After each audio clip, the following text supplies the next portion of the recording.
नमस्कार साथियों, मैं आनंद निम्बाड़िया, महानिरीक्षक सेवानिवृत्त भारत तिब्बत सीमा पुलिस बल, आपका आपके चैनल में स्वागत करता हूं। इस चैनल को आप लोगों ने बहुत प्यार दिया और दे रहे हैं।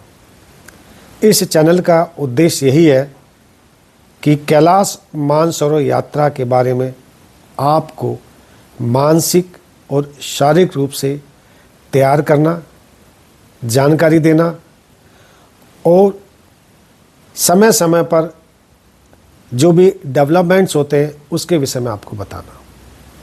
यही नहीं, कैलाश यात्रा के साथ साथ आदि कैलाश, श्रीखंड कैलाश, मणि महेश यात्रा और किन्नर कैलाश, अमरनाथ यात्रा, यानी कि जितनी भी धार्मिक यात्राएं चलती हैं, कोई भी यदि जानकारी होती है उसके विषय में आपको मैं इस चैनल के माध्यम से बताता हूँ।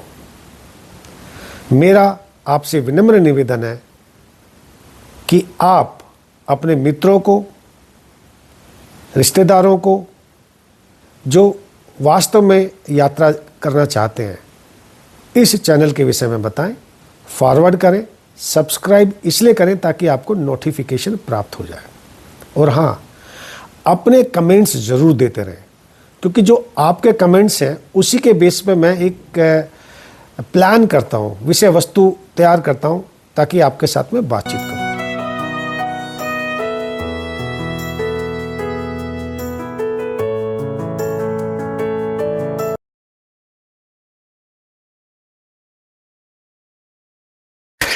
नमस्कार साथियों, मैं आनंद निम्बाड़िया आज फिर आपके साथ एक नए अध्याय के साथ। आज हम 17वें पायदान पर पहुंच गए हैं। इससे पहले के 16 एपिसोड में हमने महातीर्थ के अंतिम यात्री श्री विमल देव लिखित पुस्तिका में दिए गए कुछ मुख्य अंशों के विषय में चर्चा की। आज हम जब चर्चा करेंगे नरबुलिंका जो है दलाई लामा का एक सरकारी आवास कह सकते हैं, जो ग्रीष्मावकाश गर्मियों में दलाई लामा नरबुलिंका में रहते हैं। जब लहासा में श्री विमल देव जी थे तो विमल देव को दलाई लामा जी से मिलने की एक बड़ी इच्छा हुई। तो पता चला चूंकि ये ग्रीष्मावकाश था तो दलाई लामा अपने महल में रहते हैं।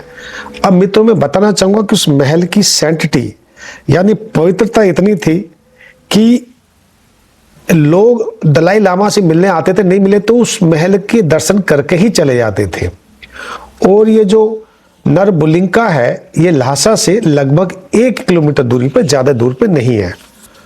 तो इन्होंने अपने गुरु से इच्छा की कि गुरुजी मुझे भी दलाई लामा जी के दर्शन करने हैं। तो गुरुजी इनको लेके 10 बजे निकल पड़े। और लहासा का जो पूर्वी भाग है अपेक्षाकृत ज्यादा सुंदर था, क्योंकि मैदान थे, खेत खलियान थे, हरियाली ज्यादा, सुंदरता का मतलब हरियाली ज्यादा थी। इसके बाद ये 4 दीवारी जो नरबुलिंका प्रसाद की 4 दीवारी थी उसके फाटक पर पहुंचे। वहां 2 सिपाही खड़े थे, उनको अभिवादन किया गया। और एक नरबुलिंका का जो माली था वो गुरुजी का परिचय था।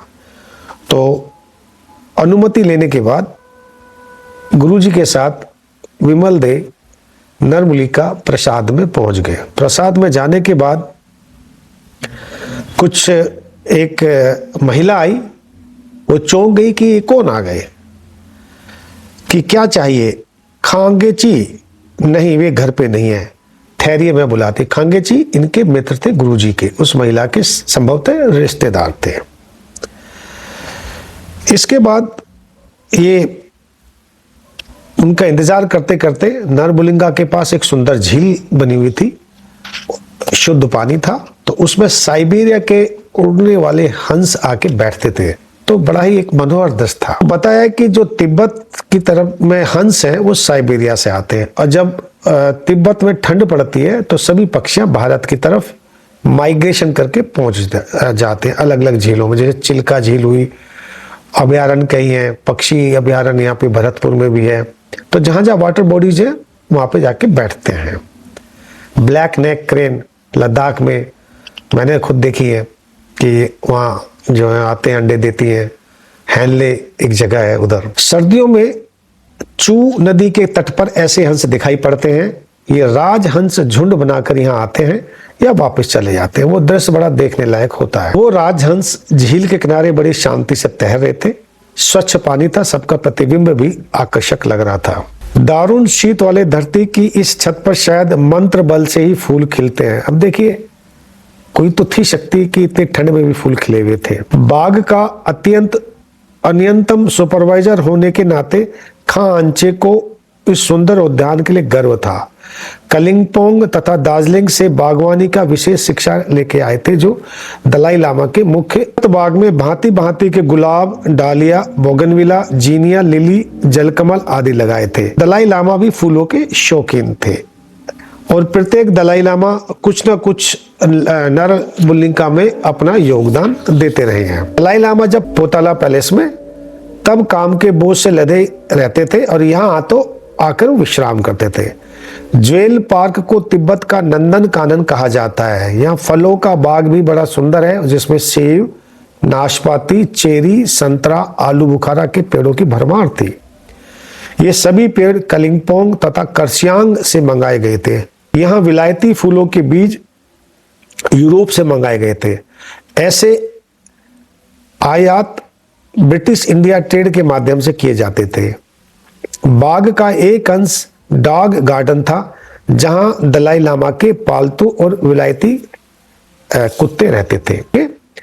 राजमहल के ऊपर किया है जिसका नाम था नरबुलिका, जो कि लासा से मात्र 1 किलोमीटर था। मुझे उम्मीद है आपको अच्छा लगा होगा।